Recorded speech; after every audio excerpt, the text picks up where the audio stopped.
They Cloned Tyrone follows a pimp, a hoe, and a drug dealer as they race to uncover what the hell is going on in their neighborhood. It's directed by Juel Taylor, who wrote Space Jam: A New Legacy and Creed 2. I love the tinted, humid, smoky 70s aesthetic he brings to this movie. Jamie Foxx plays Slick, Teyonah Parris plays Yo-Yo, and John Boyega plays Fontaine. I didn't even know Teyonah was in this. I'm just watching this motel seated and I'm like, oh hey, Monica Rambeau. More like Monica Ramho. You know what I mean? I did not know how funny this woman is. Jamie Foxx gets a ton of room to be funny, but Teyonah is the real gem of the bunch. Jamie has played some real annoying characters the last 5 or 10 years, I don't know. So I don't love when I see him on screen, but I will say he grew on me in this one. John Boyega leads this film with a melancholy, dark, moody performance that I liked much more than his role in Breaking. I appreciate the work that he put into that character to capture the essence of the real man, but here he shines. He's got a grill and everything. They paint him with a real hard brush from the jump, and we see him soften just a tiny bit throughout the movie.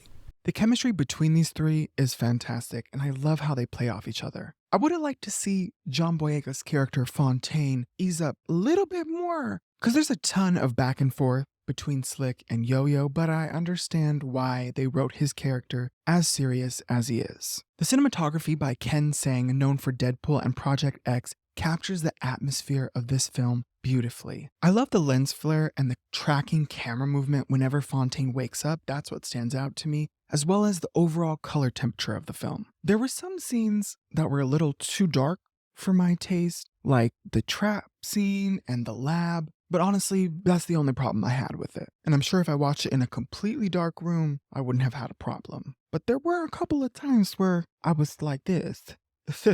Can't see the action. The screenplay, written by Juel Taylor and Tony Rettenmaier, is where this movie shines. It knows exactly who it is and stays true to its identity the entire runtime. They squeezed in so much detail, so many Easter eggs that this movie begs to be rewatched. It starts off a little slow. I truly had no idea where this movie was going. I didn't even watch the trailer before this. But then something happens about 15 minutes in and bitch, I'm hooked. I'm glued. That event shifts the course of the entire movie from what feels like a choppy music video to an intentional, humorous think piece. It had a much higher concept than I expected, especially because I didn't know much going into it. The humor fit its identity and it danced the line between subtle and direct. There was a little too much hand-holding going on at times, like bitch let me connect the dots. I'd start putting some things together and then Monica Rambeau would come in and say, hey, look at me, I'm Nancy Drew. What if I want to be Nancy Drew? This only happened a couple of times, but it was noticeable enough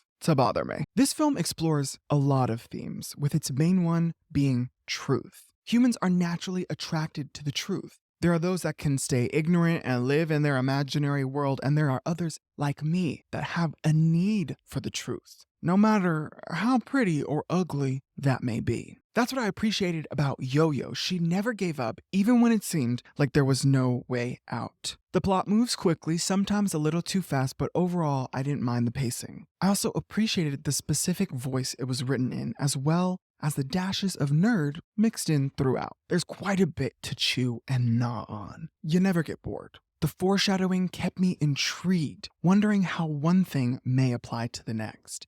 And speaking of foreshadowing, let's talk about the use of music in this movie. With any movie geared toward a black audience, you know the soundtrack is gonna hit. Since this movie is 70s inspired, it's got an air of funk, disco, and shimmery nostalgia. It reminds me of my childhood when I'd hang out in the garage with my dad as oldies blasted over the radio. Music is a character in this movie. The commercial songs are well placed, and the intense bass and chorus elements really round out some of its key moments. Synths, organs, hums, and strums, they all play a part. And now for a dramatic reading of my favorite lines. Who drank my OJ?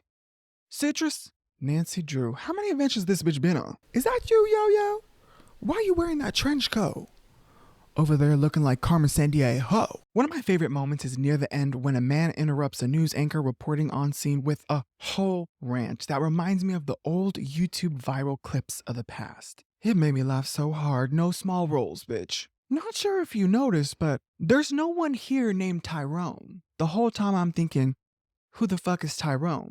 Well, don't worry, by the end, it'll make sense. I love that Juel plays into ideas of subliminal messaging, Groundhog Day, and existential crisis. It's inherently political, racial, yet it never takes itself too seriously. It cleverly starts a conversation with a laugh. They Cloned Tyrone is a fearless, funky, and fresh film full of twists that puts the trap in Trap House. I give They Cloned Tyrone a 4 out of 5. It's good. TMNT Mutant Mayhem video coming out later this week. Look out for it. Until then, see you at the movies. Okay, thanks for watching. Bye.